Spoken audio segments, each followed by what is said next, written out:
corresponde al tema de propuesta metodológica y de análisis computacional para identificar el proceso fotográfico en fotografías históricas del siglo XIX y XX.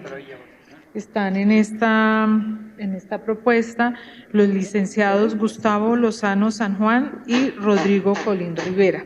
El licenciado Gustavo Lozano San Juan del Instituto de Investigaciones Estéticas de la UNAM, México, y el licenciado Rodrigo Colín Rivera del Instituto Mora de México. ¿Qué pasó? Los identificadores. Okay. Muy bien. El licenciado Gustavo Lozano San Juan ha colaborado en el área de conservación de diversas instituciones con acervos fotográficos, tales como la Fundación ICA, la Fundación Televisa y la Biblioteca Nacional de Antropología. Y el licenciado Rodrigo Colín Rivera es profesor adjunto también de la Universidad Nacional Autónoma de México desde el 2012, donde imparte clases de inteligencia artificial. Gracias. Buenas tardes. Gracias por estar aquí para escuchar nuestro trabajo. Es un proyecto que estamos desarrollando, así es que nos interesan mucho sus observaciones, si las tienen. También gracias a la doctora Perla y al instituto por organizar este evento. Vamos a empezar. El propósito de nuestro trabajo es diseñar una metodología para identificar las técnicas fotográficas que se utilizaron en el siglo XIX y XX y que ahora encontramos en los archivos, sobre todo en el contexto mexicano y latinoamericano. Lo que queremos es tener una herramienta didáctica que sea de fácil acceso y que está dirigida a los profesionales de los archivos. Un poco los antecedentes, aunque ya se habló de esto. El catálogo es una parte central de los archivos, es donde se describe de manera individual los documentos y las operaciones que necesitamos hacer para poder alimentarlos son tener un lenguaje establecido, analizar nuestros documentos y sistematizar la información que queremos describir. Dentro de los catálogos, en el caso de la fotografía, hay un área que se llama de descripción física, en la que se asienta información importante sobre las características de la materialidad de las fotografías, del objeto, como por ejemplo la técnica fotográfica, el soporte, si es papel o vidrio, plástico, el formato, por ejemplo, si es una fotografía a 35 milímetros, que es de este tamaño, o de formato muy grande, como las que son de 20 por 24 pulgadas, el tono, es decir, si es a color o blanco y negro, la polaridad, si es un positivo o un negativo, etcétera. Muchas características físicas que se pueden describir. Tradicionalmente, esto se hace de una forma, digamos que muy empírica. Existe algo de bibliografía al respecto, no es un tema demasiado desarrollado, pero existe bibliografía sobre este tema, y es una bibliografía que se plantea como desde un formato muy enciclopédico. Hay libros que te informan quién fue el autor o el inventor de esa técnica, en qué país vivió, en qué año trabajó, cuándo fueron los periodos de uso más comunes de este tipo de técnicas, y luego ya empieza a hablar sobre las características físicas propiamente, como por ejemplo el tipo de soporte, el tipo de aglutinante, cuál es el material que forma la imagen, cómo es la manera de crear la imagen. Sobre todo esto es muy aplicable para los procesos fotográficos del siglo XIX, que eran más cercanos a las técnicas artísticas que a los, digamos, productos comerciales que ya se tuvieron en el siglo XX. Y bueno, toda esta información es muy abundante y se complementa con información visual. Por ejemplo, aquí tenemos una tabla de fotografías con lentes de aumento, no son con microscopios, son simplemente con lupas de buen aumento, que ilustran la manera en que se ven diferentes técnicas fotográficas y que tienen diferentes texturas, diferente brillo, etc. Es importante decir que a lo largo de la historia pues ha habido una gran cantidad de procesos fotográficos o de técnicas y bueno, cada una de ellas tiene esta información que vimos en la pantalla anterior. Entonces es un universo muy vasto el que se tiene que estudiar para poder hacer esta catalogación. Recientemente se han hecho otras propuestas como siguiendo un esquema muy similar y en el que se propone una densidad de información importante. Por ejemplo, en la imagen de la derecha vemos igual un acercamiento que muestra la textura, los colores o la tonalidad de la imagen, algunos de los deterioros que normalmente presentan, los periodos de uso, o sea, toda esta información que necesitamos para hacer una adecuada descripción física. Y existen también algunas páginas web que replican este modelo enciclopédico y además añaden algunas opciones de búsqueda, por ejemplo, por materiales o por alguna de estas características. Un aspecto muy importante para aprender esta técnica es el tomar cursos presenciales con algún experto que nos pueda transmitir esta información y al mismo tiempo se requiere una colección de estudio, digamos, previamente identificada para poder practicar y poner en práctica estas habilidades y estos conocimientos. Todo esto presenta varias limitaciones. Como dije, se transmite de persona a persona de una forma directa, empírica. Requiere esta colección de estudio, que mientras más amplia y más rica, pues es mejor. Depende de este estudio previo de la historia y evolución tecnológica de la fotografía, y esto limita la diseminación de este conocimiento entre los profesionales del archivo, lo que da como resultado que en nuestros catálogos frecuentemente haya fotografías incorrectamente descritas. La propuesta que tenemos es, digamos, el producto final es una página web que plantea un cuestionario de preguntas dirigidas. Este concepto de preguntas dirigidas es importante y más adelante lo explicaremos, pero estas preguntas guían al usuario para identificar diversas características de manera individual y en suma, todas ellas nos llevan a identificar la técnica fotográfica. Esta es la dirección de la página y bueno, esto es más o menos la interfaz que tenemos. Arriba se presenta una de estas características, el término que se utiliza, que frecuentemente estos términos no son como muy explícitos por sí mismos. Entonces, primero es el término, después viene un texto que te explica qué significa ese término. En este caso, el término es polaridad y lo que eso quiere decir es si es un negativo o es un positivo. Y te explica que es un negativo y un positivo, porque hay gente que no lo sabe. Un negativo es lo que tiene los tonos invertidos a los de la escena real, es decir, lo que es blanco es negro y lo que es negro es blanco, y un positivo tiene los mismos tonos que la escena real.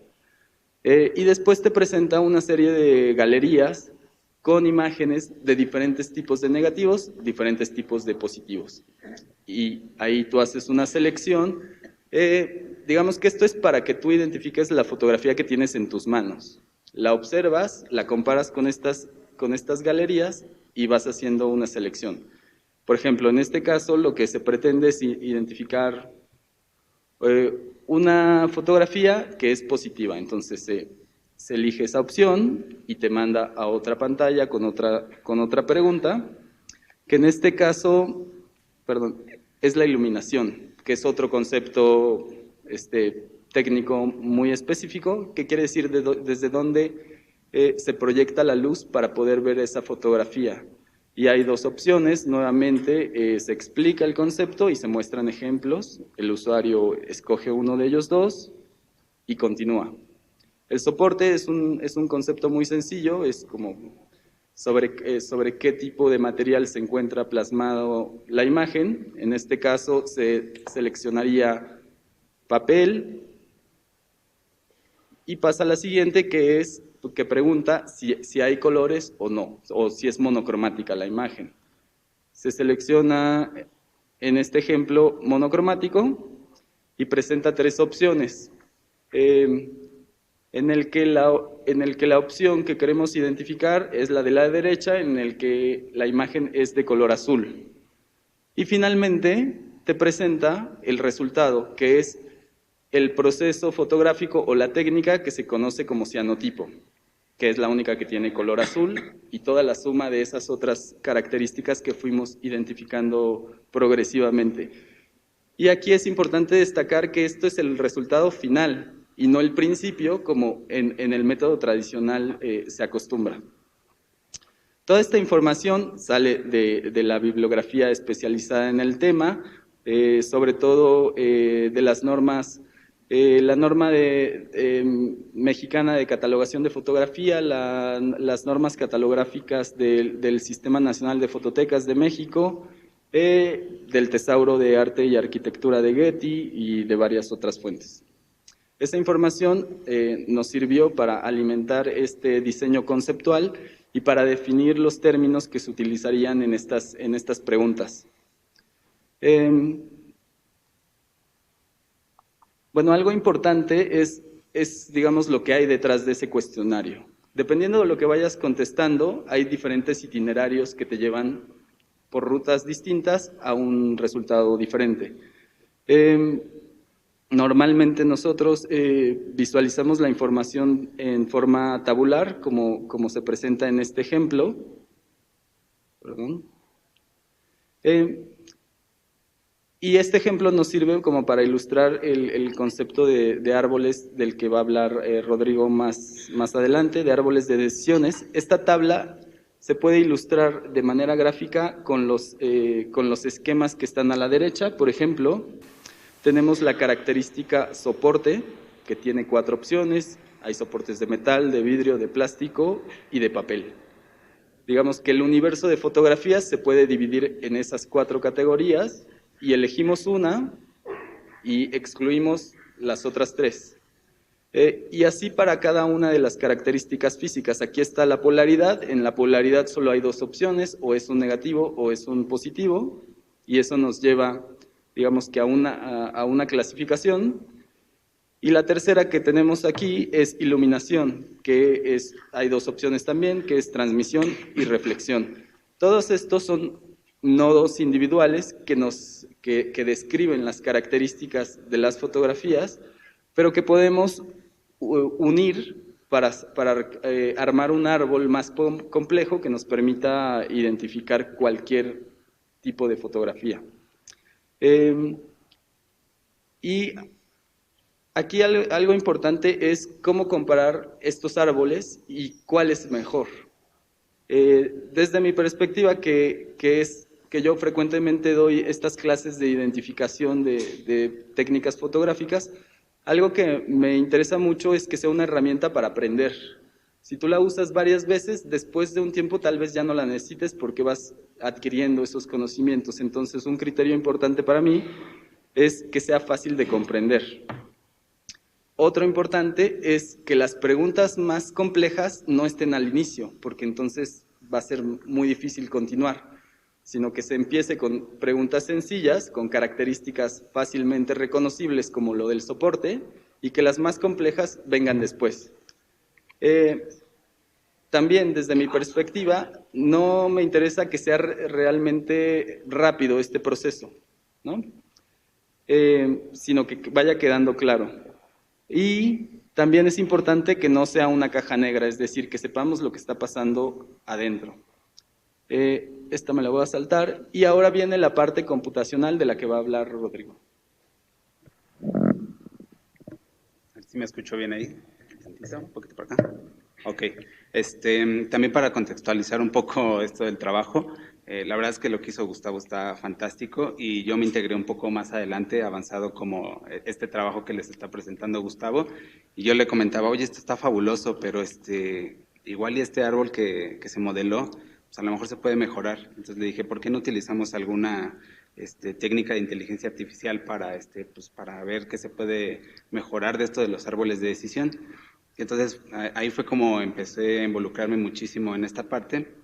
Entonces, bueno, ahí le estoy poniendo como una definición que es un poco más formal en el ámbito como matemático, por así decirlo, o de cómo lo estamos pensando y modelando. Y entonces llegó un momento en el que mi objetivo era agarrar como el conjunto de datos que se tenían e intentar crear una versión paralela, alternativa, que nos pudiera ayudar a comparar el resultado de un árbol con otro árbol generado de manera automática, a ver qué podíamos obtener de eso. Nos llamó mucho la atención. Entonces, ese era como en lo que más me estaba enfocando en esta parte. Las ventajas de utilizar pues los árboles de decisión están ahí más o menos señalados, pero la verdad es que son muy intuitivos. Cuando uno los empieza a ver, la lectura es muy fácil y además puedes verificar que el resultado final es válido o no, porque ves literalmente hacia dónde te está llevando en el árbol. Entonces, sí tiene algunas limitantes el uso de utilizar los árboles porque son fáciles de entender, son poderosos, pero sí hay ciertas limitantes entre las que estoy mencionando aquí, y una de ellas se llama overfeeding, pero no es la única. Esto es un problema constante en inteligencia artificial y otras áreas similares, porque pasa, y por eso puse esa imagen que me gusta mucho, porque estamos intentando separar conjuntos de puntos azules con rojos. Entonces se alcanza a apreciar ahí una línea negra como bastante simple, pero que da una cuenta de más o menos cómo se deberían de estar separando estos dos conjuntos diferentes. Sin embargo, hace una catalogación ahí, una separación que pone algunos que sí son en donde no deben, en el conjunto incorrecto.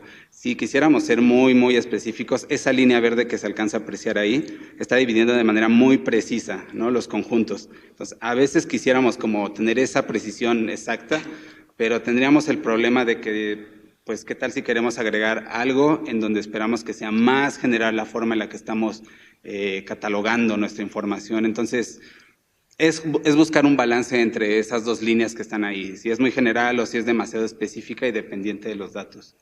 Entonces, este es un proceso muy común en Machine Learning y en inteligencia artificial. Entonces, esta imagen me la tomé como referencia de un autor que me gusta, que les pondré la referencia más adelante en la bibliografía, y es que este es el proceso que se sigue comúnmente. Se adquieren datos, se limpian los datos, se busca que sean datos de buena calidad, se procesan a través de alguna herramienta de Machine Learning, de inteligencia artificial, y pues al final presentamos esos resultados. Entonces, ese fue el caminito que fui siguiendo y que es el que quiero compartirles y que quede lo más transparente posible, ¿no? Entonces, los algoritmos para generar los árboles de decisión, los pongo aquí descritos, no voy a hablar de ellos, pero resalté uno que dice C4.5, que es el nombre del algoritmo que utilizamos para esto. Entonces, aquí vienen descritas como las métricas. Quería tener un poco a hablar de esto porque es interesante, es fabuloso poder hacer las cuentas manualmente e ir viendo cómo se va haciendo la construcción del árbol. Y yo quería traer incluso mis notas tal cual alguna vez lo hice para un ejercicio así muy sencillo y llené como 2 páginas y solo logré armar como 2 ramas del árbol. Entonces dije, esto está de locura, esto lo tiene que hacer una máquina, definitivamente.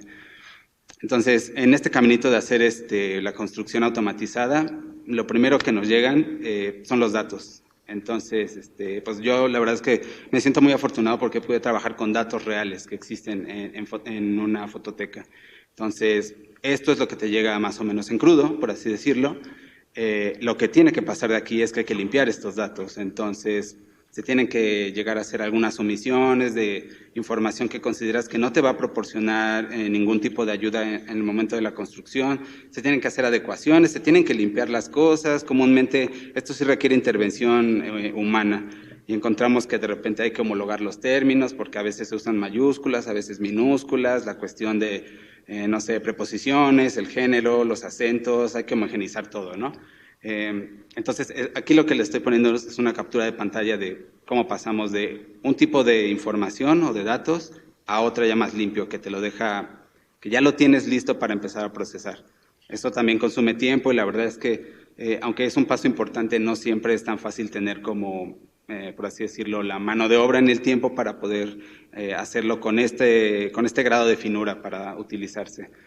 Por acá ya nada más les estoy mostrando un ejemplo de cómo se muestran en crudo, cómo están ya preprocesados para ser literalmente agregados como ingesta a lo que aquí les muestro, que es el programa que utilizamos de open source, que se llama Weka, y es un software que pueden utilizar cualquiera de ustedes, lo pueden descargar, es gratuito, se desarrolló en la Universidad de Nueva Zelanda y pues afortunadamente está disponible para cualquiera que lo quiera utilizar.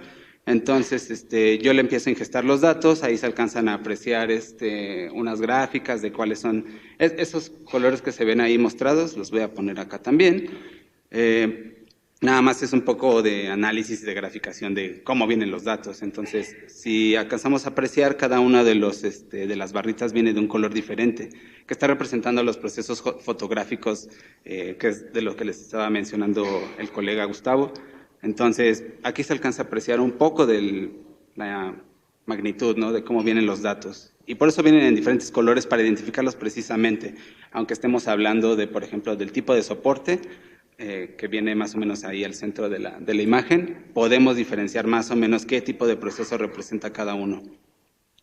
El algoritmo que se está ocupando es C4.5, como les decía, pero para fines de la implementación, el algoritmo se llama J48 porque es la versión hecha en Java y es la mejora del 4.5, entonces le llamaron 4.8, J48. Esta cuestión de los nombres está muy arbitraria, pero bueno, ahí está, les pongo el dato porque es importante. Y una vez que se empiezan a procesar, también son probados y generan este resultado como salida. Entonces, aquí lo que yo estoy mostrando, o bueno, lo que se alcanza un poco a apreciar, son resultados de salida, de cómo ya debería de quedar un árbol, que ya fue trabajado a través de esta estrategia que yo les decía, y además fue recortado a su tamaño mínimo, ¿no?, por así decirlo. O sea, el más óptimo de los árboles posibles creados a partir de la información que teníamos. Y finalmente aquí lo que les muestro es ya el árbol. Aunque es el árbol acotado, sigue siendo muy grande, entonces es difícil, aquí se apachurra un poco, es difícil ver la inmensidad del árbol, pero en general se ve bastante bien con respecto a la cantidad de la profundidad del árbol. Si lo vemos de arriba para abajo, la verdad es que no es muy profundo, entonces es un tipo de árbol que está mucho más optimizado en cuanto a las necesidades que se tienen de identificar de manera rápida. Como dato interesante es que la creación de este árbol, ya bajo los parámetros más acordes que estamos considerando, tiene un porcentaje de positivos, de que los está clasificando de manera correcta del 79%, casi 80%. Entonces, es el mismo problema que les mencionaba con la imagen del overfitting, o sea, queremos algo demasiado general o algo demasiado específico. Entonces, bueno, este fue como uno de los resultados más importantes. Aquí les pongo la referencia de donde yo he estado sacando esta información. Y como parte de algunas de las conclusiones a las que hemos llegado en cuanto a del lado computacional, lo que sí yo tendría que mencionar es de que esto permite que eventualmente hacemos comparaciones entre lo que se obtiene de manera automática con lo que se obtiene de manera artesanal, ¿no?, o a través de la gente experta. Es muy interesante poder hacer este diálogo y comparación a través de dos formas diferentes de llegar a un resultado similar. Bueno, el segundo punto ahí que menciono es que la verdad es que es un trabajo hecho muy a partir de los datos que se tienen. Entonces, si queremos mejorar la calidad del árbol, podemos inyectar más datos, pero no esperemos que esto sea como una especie de solución mágica que resuelve todo. La verdad es que la inteligencia artificial o muchas de las herramientas son eso, son herramientas. Entonces tenemos que aprender a usarlas con responsabilidad y ver hasta dónde tiene sus limitantes y hasta dónde tiene como sus puntos positivos al respecto. Bueno, otras conclusiones son... ya estamos sobre el tiempo. Sí, 10 segundos. Que justo la combinación de este aporte computacional con la propuesta, digamos, manual de la gente experta realmente da resultados mejores que lo que cualquiera de estas dos opciones por separado podría tener. Y concretamente la propuesta de la interfaz web lo que permite es diseminar ese conocimiento que es muy especializado y que muchas veces se encuentra restringido.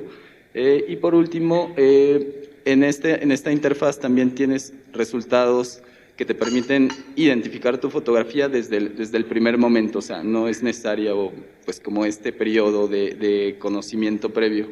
Y simplemente mencionar que a futuro se tiene que reforzar esta parte de la interfaz web porque digamos que ajustar el algoritmo es más rápido que ajustar la página y eventualmente se puede evaluar ya con un diseño experimental sólido la aplicación de esta metodología y evaluar como los ajustes que se tienen que hacer. Se pueden también introducir elementos como la fecha, que es muy importante y que en este momento no juegan un papel tan importante, o como la imagen digital. Y bueno, agradecemos a nuestras instituciones y aquí están nuestros correos si tienen algún comentario, pregunta.